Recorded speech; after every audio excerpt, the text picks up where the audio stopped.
మంచి వాడితో మనం మంచిగానే ఉండాలి. కానీ మోసం చేసే దృష్టి ఉందని మనకు బయటపడుతుంది అనుకోండి, మనం ముందే వాడిని మోసం చేయడానికి సిద్ధంగా ఉండాలి, లేకపోతే బతకలేము ఇక్కడ. అది కూడా దైవం చెప్పింది. అంతేగాని వాడు నేను ఎప్పుడూ మోసపోతూనే ఉంటా, ఈ ఎదరపులు అరవద్దు. ఇక్కడ మోసపోవడం కూడా నీ తప్పే.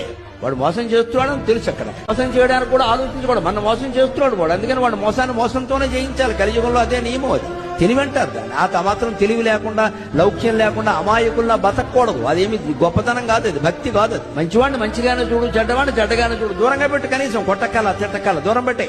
మాట్లాడద్దంత దూరంగా పెట్టి, ఇంటికి రావద్దని చెప్పి సంబంధాలన్నీ తెంచేసుకో. ఫోన్ మెనూలో నెంబర్ తీసేయి, చేసిన పలక్ బ్లాక్ చేసి పారే పలక. వాడు ఎంత దగ్గర చుట్టమైనా సరే, తోడేలుడు మేనలుడు ఎవడైనా సరే, మనకు కుదరట్లా వాడితోడు కట్ చేసి